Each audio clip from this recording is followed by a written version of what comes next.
नमस्कार। गौरा बादल चरित चौपाई कवि हेमरतन रचित काव्य के प्रसंग की मूल कथा को हम देख रहे हैं।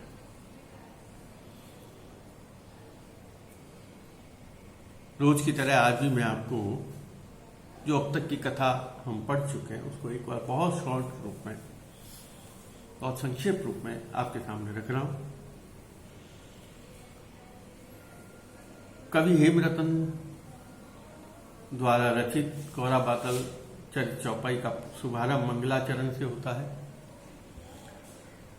उसके बाद चित्रकूट जो चित्तौड़ का राज्य है उसका वर्णन किया जाता है। राजा रतन सेन का वर्णन किया जाता है।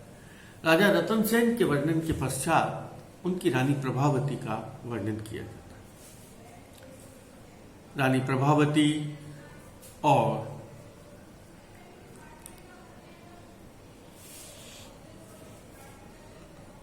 राजा रतन सेन के बीच में भोजन के प्रसंग में कुछ संवाद होता है, कुछ विवाद होता है और राजा रतन सेन को वह चुनौती देती है कि आप जाओ, यदि आपको मेरे पसंद नहीं हूं, मेरे हाथ का भोजन पसंद नहीं है तो आप जाओ और कोई पद्मिनी से विवाह करके आ जाओ। राजा रतन सेन पद्मिनी से विवाह का संकल्प लेकर प्रस्थान कर जाता है। किसी को भी ये बात ज्ञात नहीं होती। रास्ते में पथिक और सन्यासी के सहयोग से राजा रतन सेन सिंघल द्वीप पहुंच जाते हैं और रानी पद्मिनी से विवाह कर लेते हैं और विवाह कर वापस अपने चित्तौड़ की ओर प्रस्थान करते हैं। यहां तक का प्रसंग था। उसके आगे के प्रसंग में यह था, कवि वापस पिछली कथा को कहता है, जिसको मैंने आपको कहा फ्लैशबैक में कवि कथा को ले जाता है और वहां यह बतलाता है कि राजा रतन सेन ने जब चित्तौड़ का त्याग किया उसके बाद वहां क्या हुआ, क्या घटनाक्रम घटित हुआ। यहां उस घटना का या उस तथ्य का उल्लेख यहां किया गया। देखिए क्या,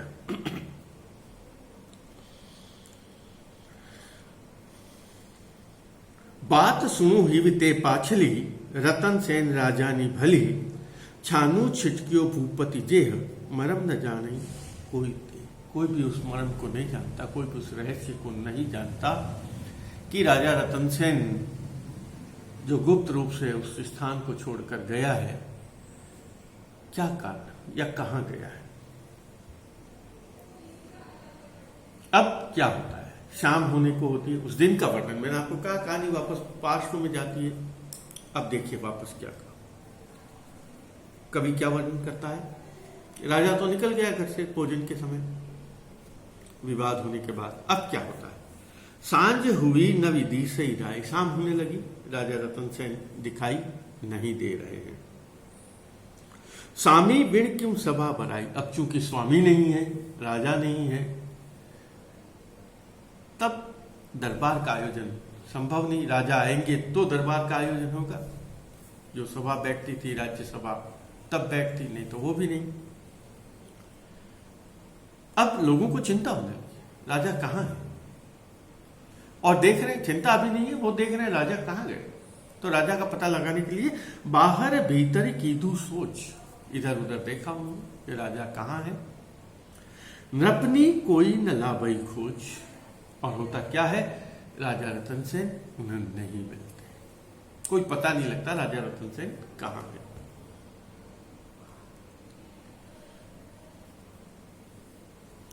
माई जही रानी बिनवीर, अंदर जाके राजा रतन सेन का जो रानी है प्रभावती, उससे पूछा जाता है। अब यहां कौन जाकर पूछता है इसका उल्लेख नहीं किया है। और जहां तक बात का पता लगाया जा सकता है, वह पुत्र ही पूछता है कि महाराजा कहां है। क्योंकि अगर कोई दूसरा व्यक्ति होता, यहां यह है कि वो बात को प्रकट नहीं होता है कि राजा कहां है, क्या हुआ है, क्योंकि रानी तो बता देती है। और चूंकि उसने पुत्र को ही बताया है और वह पुत्र उस रहस्य को दबा लेता है। देखिए क्या होता है घटना। माही जयी रानी विनमी, अंदर जाकर विनय किया जाता है निवेदन के। तब तिनी बात हती ते चवी, जो राजा के साथ बात हुई थी, राजा के जो साथ संवाद हुआ था, वो बात रानी ने कही। सामी सकई तूरी से घनी, हो सकता है राजा को बहुत ज्यादा गुस्सा आ गया हो,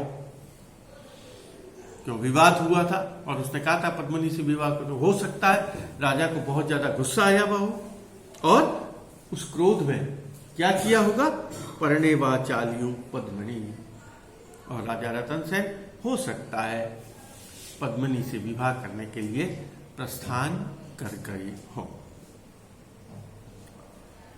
अब उसके पुत्र का वर्णन देखिए।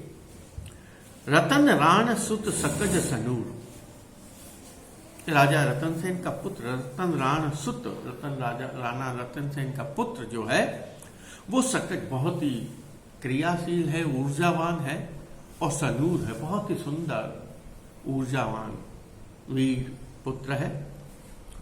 सभा माही सुबट सभा में बैठू सू, और वह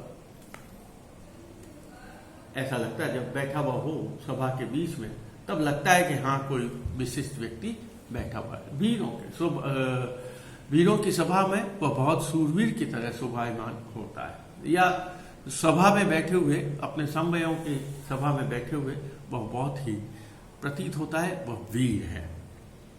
अब क्या करता है वो सभा में बैठकर, कपट बात कूड़ी केलवे, वह झूठी बात, यहां जो बात आई ना, मैंने आपको कहा, रानी ने कहा हो सकता है वो पद्मिनी से विवाह करने के लिए गए, लेकिन और वह बात प्रभावती ने अपने पुत्र को बताई हो, लेकिन पुत्र इस बात को किसी के सामने भी प्रकट नहीं करता। यहां इस बात का उल्लेख नहीं है कि उसने बताई क्यों, क्योंकि यहां केवल ये कहा है कि रानी ये बात कहती है, किसको कहती है यहां ये उल्लेख नहीं। यहां यही बात कही है, कपट बात कूड़ी केलवी और वीर भाण भाकई नव नव। और राजा रतन सेन क्या करते हैं, रोज नई नई बात कहते हैं, रोज नई नई बात। क्या नई नई बात कहते हैं, राजा के संबंध में नई नई जानकारी देते हैं। क्या जानकारी देते हैं नई नई, राजा माही जंपई छेड़ा, जपई छेड़ा। कभी तो क्या कहता है आके, वो कह रहा है रचनाकार कह रहा है नई नई बात कहता है, तो नई बात में वो क्या कहता है, राजा माही जपई छेड़ा जाप, राजा अंदर पूजा पाठ कर रहा है, प्रार्थना कर रहा है। जिन थी प्रबल बधई प्रताप, और क्यों पूजा कर रहा है, राजा योग साधना कर रहा है, पूजा कर रहा है, जप साधना कर रहा है, और क्यों कर रहा है, जिससे उसका जो प्रताप है, प्रताप यानी जो उसका तेज है, जो उसका शौर्य है, जो उसकी वीरता है, जो उसका साहस है, वह प्रबल बने, वो बहुत प्रबल हो जाए। इसलिए वह अपने मन तेज को बढ़ाने के लिए राजा जो है वह साधना कर रहा है। एम कही आगू जोगवई भूप तनी परी भूई भोगवई, और इस प्रकार कहता है राजा बहुत ही ये भूमि का, बहुत बड़े राज्य का उपभोग कर रहा है। भूप तनी परी भूई भोगवई, और का राजा ताकि वह बहुत बड़े राज्य का उपभोग कर सके, राजा बड़े राजा का स्वामी बन सके, इसलिए वह योग साधना में लगा हुआ। जो कवि ने पहले बात कही कि वो रोज नई नई बहाने बनाता, नई नई बात लाकर रखता है, तो राजकुमार के इस व्यवहार से लोगों को थोड़ी सी शंका होने लगती है, लोगों को थोड़ा सा वहम होने लगता है। इम करता दिन हुआ घना, इस प्रकार करते हुए, इस प्रकार बातें करते हुए, या इस प्रकार वह जो बात कर रहा है उसे बहुत दिन हो गए। और शंका ना मन सुबटा तना, और वीरों के मन में बहुत ही शंका होने लगी, वो चिंतित होने लगे कि अवश्य ही कोई न कोई गड़बड़ है, क्योंकि नहीं तो एक बात करता है, वह राजा के संबंध में नित्य नई सूचना दे देता है, राजा ये कर रहा है, या यहां गया है, राजा वहां गया है, राजा ये कर रहा है, तो लोगों को वहम होने लगा, शंका होने लग गई उसके चरित्र पर, उस राजकुमार के व्यवहार पर। और क्या होना, नित्य नित्य बाहर करतु केली नृप हिव महल न दे किम मिल। और रोज बाहर आकर नई नई बात को रखता है। नीतू नीतू बाहिर करतु केली नृप। अब वो ये चिंता कर रहे हैं कि रोज राजा जो है वह रोज बाहर आता था, आनंद उत्सव मनाता था, रोज बाहर आकर आनंद कर नृप हिव महल न दे किम मिल। अब राजा को महल से बाहर ही नहीं आ रहा। राजा को महल के अंदर किसने बंद कर दिया? ऐसा लग रहा है कि राजा को महल में किसी ने बंद कर दिया। नहीं तो राजा बाहर आता था, रोज नए नए काम होते थे, आनंद उत्सव मनाया जाता था, सभा होती थी। अब ये क्या हो गया? तो लोगों के मन में शंका होने लगी, आशंकित हो गए लोग। और इसी आशंका के चलते लोग बहुत चिंतित हैं। पिछली वाली घटना में आपको कहा, यहां तक का प्रसंग राजा रतन सेन के चित्तौड़ त्याग के समय का प्रसंग है। और यह प्रसंग बहुत लंबा यहाँ आकर समाप्त हुआ।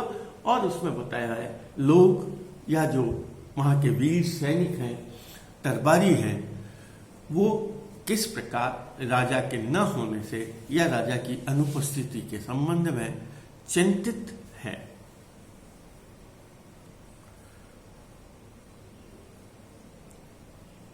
और अब देखिए ऐसी और क्या चिंता बता रही, देखिए इसमें चिंता भी बताई। इसके आगे जो राजा रतन सेन चित्तौड़ लौट कर आएगा उसका वर्णन देखिए। वो लोगों के मन में क्या शंका हो रही है उसका वर्णन करते हैं। कुशल अच्छे काई बात कि सब चीज लोग करेंगे, कुशल मंगल तो है ना, सब राजी खुशी तो है, सब ठीक ठाक तो है। ऐसा तो नहीं है कि कोई राजा को अंदर कर दिया हो या राजा के साथ कुछ गड़बड़ हुई हो।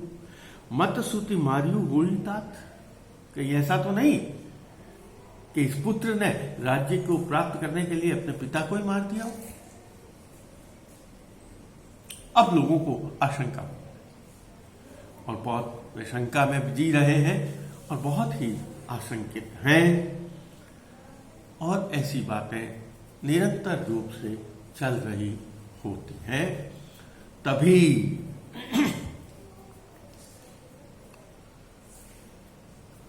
राजा रतन सेन चित्तौड़ यानी पद्मिनी से विवाह करके वापस लौट आता है। यहां तक का जो प्रसंग था राजा रतन सेन के चित्तौड़ से प्रस्थान का और वापस लौटने का, यहां तक का जो प्रसंग है लगभग 6 छंदों में, वो उसके पीछे का इतिहास बताया गया। अब यहां 7 में अब यहां बात राजा रतन सेन वापस लौट आए। एह भी बात करें ते जिसई रतन सेन नृप आव्यो तिसई। वैसे ही राजा रतन सेन चित्तौड़ लौट आते हैं।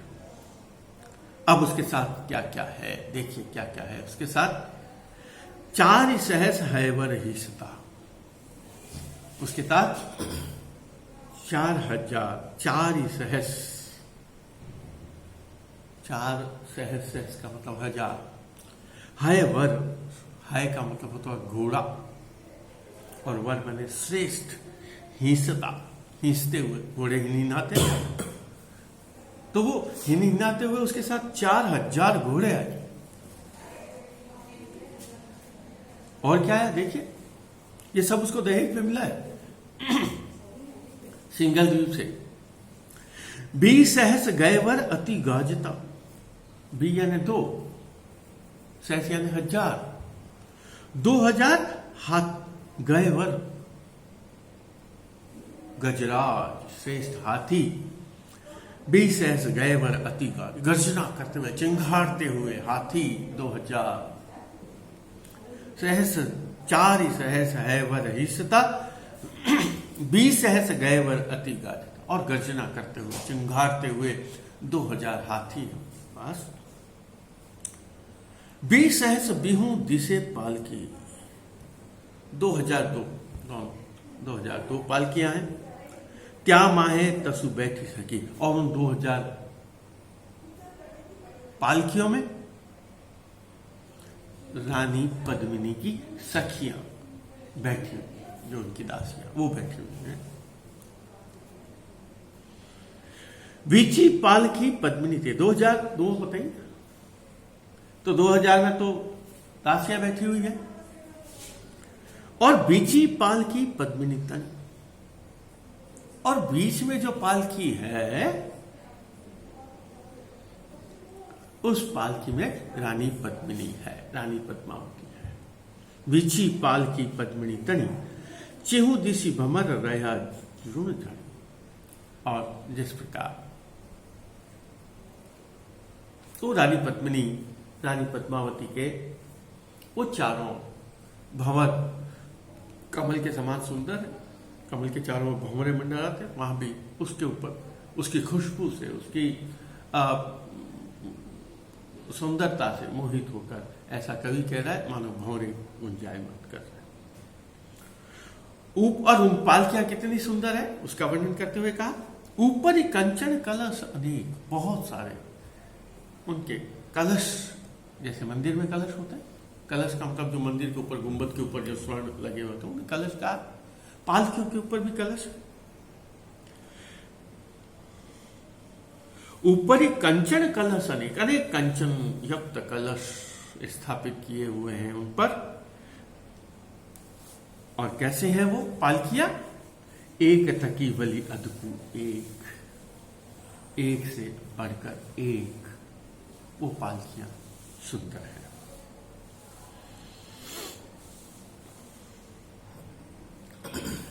अब जब 4000 घोड़े हैं, 2000 हाथी हैं, 2000 दासियों की पालकियां हैं, तो आप सोचो घोड़ों पर 4000 घोड़ों पर 4000 आदमी, 2000 आदमियों हाथियों पर 2000 आदमी, 2000 पालकियों, तो पालकी उठाने में 4 आदमी चाहिए कम से कम।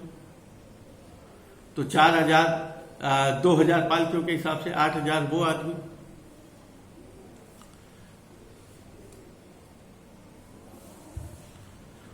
और इन सब की रक्षा के लिए विशाल सेना, राजा रतन सेन, रानी पद्मिनी और इन सब की रक्षा के लिए विशाल सेना। सुबट तना नवी लाभई पार, और वीर तो इतने साथ हैं उनके पास, सुबट तना नवी लाभई पार, कोई पार ही नहीं, अपार जन समूह वीरों का है जो उनके साथ चल रहा है।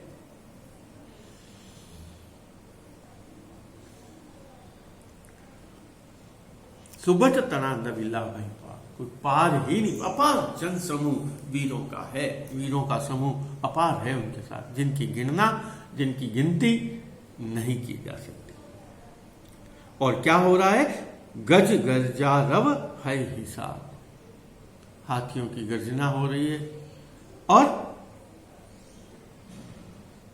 घोड़े हिनहिना रहे हैं, हाथी चिंगार रहे हैं। और इतनी विशाल सेना जब प्रस्थान करती है, जब प्रयाण करती है, जब रवान चल रही होती है, गति करती है, इतने सैनिक साथ में हैं, इतने वीर साथ में हैं, इतने हाथी साथ में हैं, इतने घोड़े साथ में हैं, तो उस सैन्य संचरण में बहुत तीव्र ध्वनि उत्पन्न हो, बहुत आवाज, हल्ला गुल्ला बहुत तेज हो रहा है। पंच शब्द वाजे बाजी, तो सेना का प्रस्थान, सेना का संचरण हो रहा है। ऐसी अवस्था में 5 प्रकार के शब्द वाद्य यंत्र बज रहे हैं, ढोल, थालियां, फूंक वाले यंत्र, तंतु यंत्र, धातु यंत्र, ये सभी चल रहे हैं।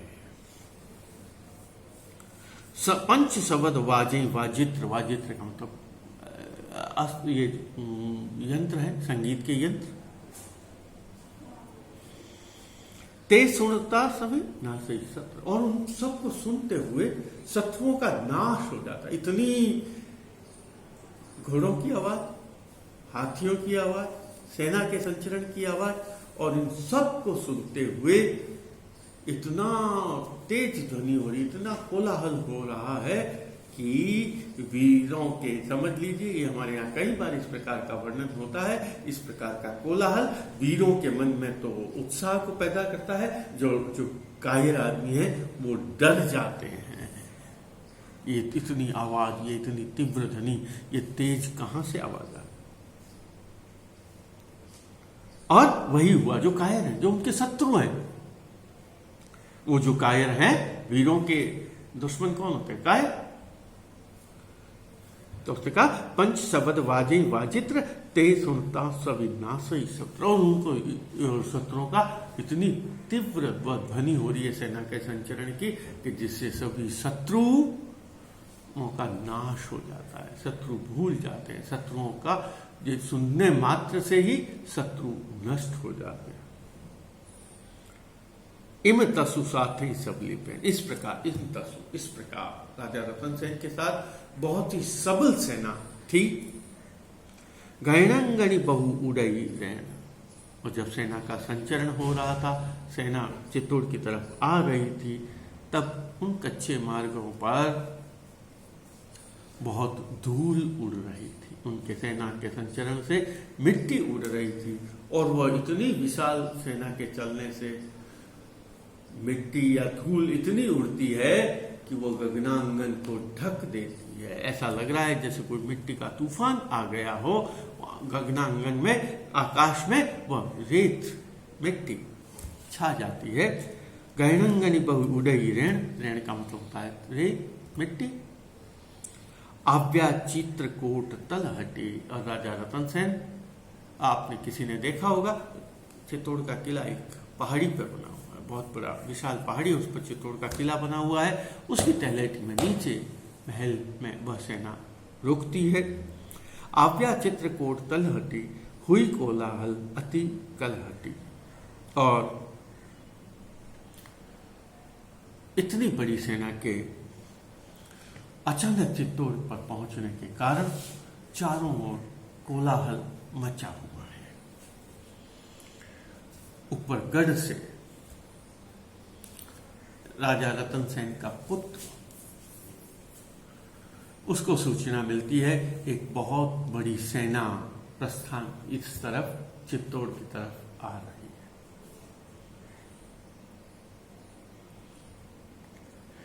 वीर भाण शंकानुमाई, वो डरने लग जाता, भयभीत हो जाता, इतनी बड़ी सेना कहां से आ गई, कौन आक्रमण है, कौन शत्रु है जो मुझ पर, हमारे ऊपर आक्रमण करना है। राजा रतन सेन वो तो केवल राज्य को प्राप्त करना चाहता था, वीर नहीं था, बालक था भी। उसके मन में भयभीत हो गया, वो भय से डर गया, भर गया कि यह कौन आ रहा, इतनी बड़ी सेना कहां से आ गई। वीर भाण शंकानुमाई सुबट सौधाया असिसाई, और सभी सैनिक तलवार आदि लेकर तैयार हो गए। सुबट सौधाया, दौड़ने लगे, इधर उधर से सैनिकों को एकत्र किया जाना, सेना में हलचल मच गई, सभी अपने अस्त्र शस्त्रों को लेकर आए। और कैसे आए, परदल आव्यू जानी करी, उन्हें यह लगा, उत्प्रेक्षा लगा, उन्हें लगा मानो किसी शत्रु दल की सेना आ गई। परदल आव्यू जानी करी, हाटे हलफल हुई खड़ी, और बहुत बड़ी उस राज्य में, सेना में और बाजारों में, नगर में हलचल हो गई, चिंता युक्त हलचल हो गई। उन सबको यह लगा कि अवश्य ही कोई शत्रु दल की सेना हमारे ऊपर आक्रमण करने के लिए आ गई है। धन्यवाद, आज इतना ही, आगे के क्रम को कल देखें।